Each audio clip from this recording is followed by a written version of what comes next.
What's up, motherfucker? Last night we watched a bunch of horror nun movies, and we kind of wanted to talk about them. We looked at least three, although I think there was a fourth one that we wanted to look at that we didn't end up looking at yet. But the first one is called The Curse of the Nun. Which is a porno. No, it's not. Shut up. It has the same feel as a porno. Like, We you know don't- the same energy of a porno? That is literally the same energy. We are not here to review porno. I mean, if I could, I lived up in, like, YouTube's guidelines and sitting here like, no. So, The Curse of the Nun, basically the plot of it is that there's this family, and the focus of it is on the mom, whose name is Anna, I think. I honestly forgot her name. Hannah? I think it's Hannah. No, when I looked it up, it said Anna. Let me look it up. So, the mother, whose name is Anna, she looks like she's 16, but she's actually the mom character, which is really weird. But the mom is like a recovering drug addict. She was mostly addicted to drugs.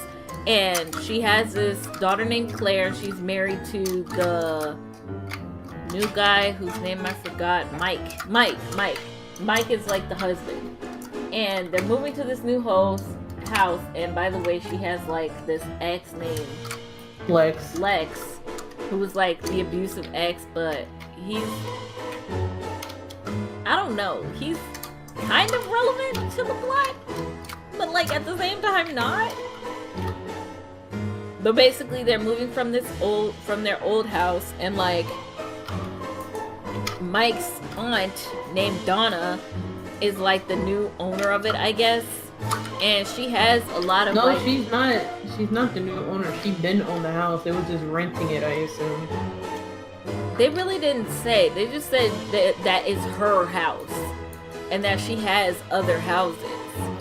And right, she was like, "Oh, I need all your stuff out, and you scuffed the floors, and you messed this and that, tiny little details up. So I'm gonna need that by Thursday." So I don't know if they was renting it or what, but it's her house. I think they were renting it. And they're moving out of the house, and Donna has the house, and she has this maintenance guy named KK. And KK goes to like all the different houses. However, this particular house that she's leaving, I guess, was cursed, and I don't really understand how she was living there for so long and didn't know it was cursed. Apparently she's like moving from the house. It's weird because KK was there before, and it made it seem like they were like didn't live there, but they do. It's real weird. So they're leaving the house, and like Anna is basically, I guess, getting the last few things from the house. However, the ghost, aka Sister Catherine, doesn't want her to leave. She wants her to stay. And the reason being is because she wants Anna to like replace her. Apparently Sister Catherine was part of some covenant that the house was built upon way after the covenant like died off, I guess. And she somehow died and went to hell and is now trapped in the house. No, I just think she's just trapped in that house and she thinks she's in purgatory. Oh. The only way Sister Catherine can move on is if Anna replaces her, I guess. So Sister Catherine is trying to get Anna to basically replace her. And Anna gets trapped in the house.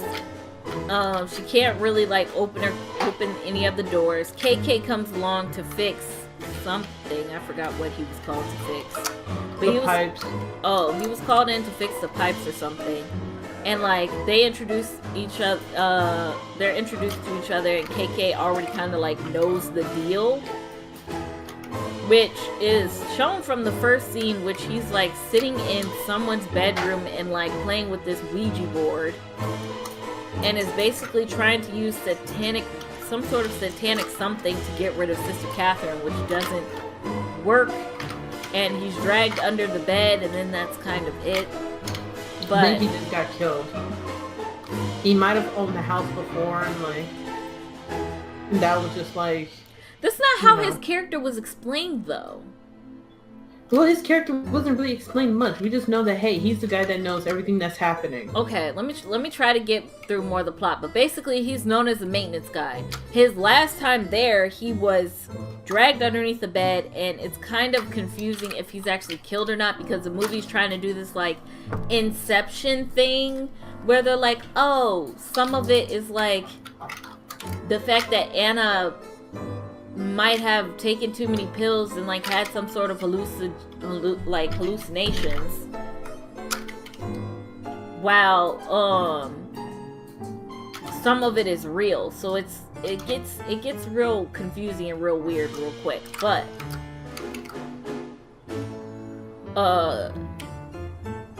KK says, he comes in and he says that he's dealt with Sister Catherine before and he knows how to get away from her.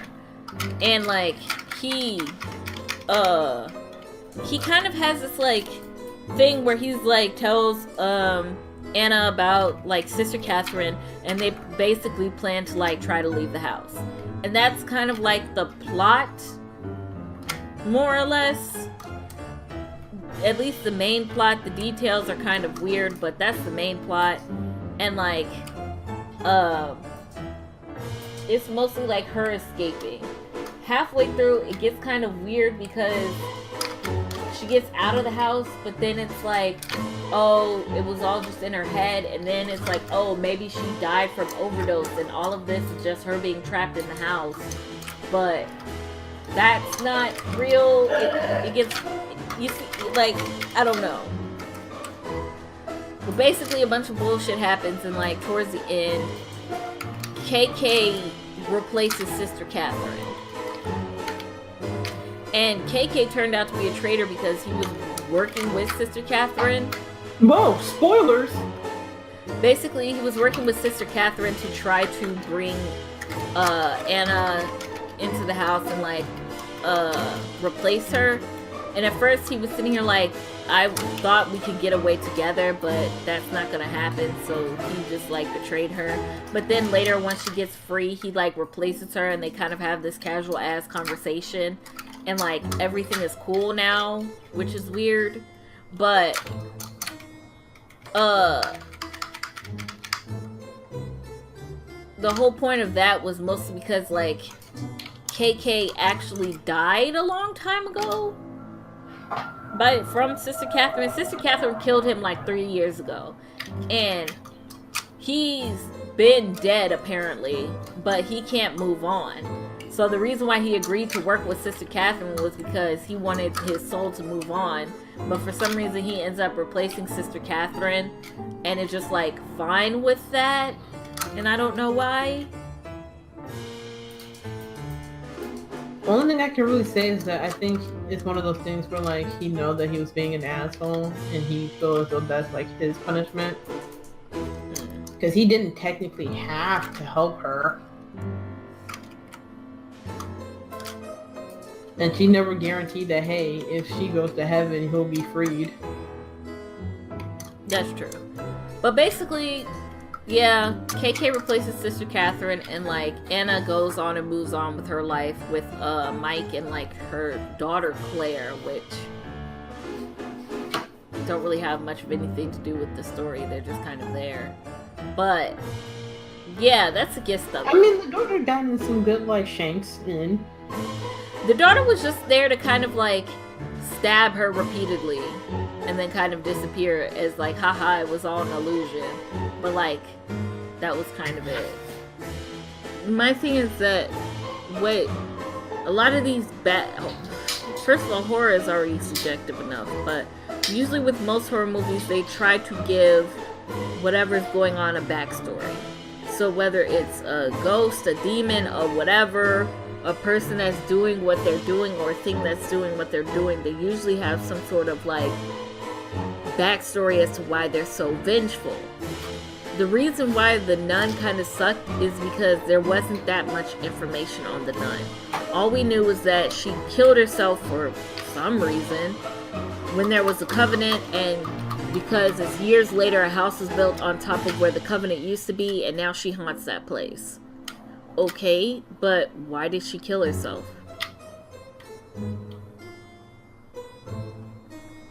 And I think when you have, it's like the nun didn't have enough motivation to do what she was doing. Which, I mean, for horror, it's not like you need a lot of crazy motivation for, like, the killer anyway. Well, we can actually move that point to the second, like, nun movie, to be honest, but continue. Because a lot of, like, slasher films back in the day literally was mostly built off the fact of, like, hey, this person is unstable and or crazy. It's not a great idea to do now in today's day and age, but that was kind of like the main idea. So I'm sitting here like, if you're going to try to give some logic to it besides, hey, this nun like probably lost her marbles and like did something terrible and then killed herself, and now she haunts that place, it's just kind of like a whole, oh, she just does this because she does this sort of thing. And I'm sitting here like, okay. Only thing I'm saying like, oh, nun, like in those like old school like TV shows. Like, you silly little nun. Did you stab and kill that person? Maybe. Da da da da da da. Bump. So that like you said, that ties into our next movie, which What would you wait before we like leave off? What's the rating that you would give for that like movie? Like out of 10. Crap. I'm not really good with ratings. If I was to be honest, I would give it. Oh. Mhm. Oh. Mhm. Mhm. I would say. Ooh. Mhm. 3 out of 10. See, I was gonna make the 3 out of 10 joke too, for the pure fact that like, 3 out of 10 for the fact that your bitch ass couldn't give like 3 cents for him. Before I forget too, the movie was bad, but we forgot to mention that the actual jump scares was awful. Oh my god. There was like the cheapest jump scares. And to be honest, there's a lot more ways to terrify people in movies, but for some reason everybody wants to do the, oh, loud music, big thump noise. And I'm saying like, jump scares just don't work on people anymore. To be honest, from what I've seen with the few horror movies that I consider pretty good, it seems as though the more unsettling, subtle sort of like horror works a lot better.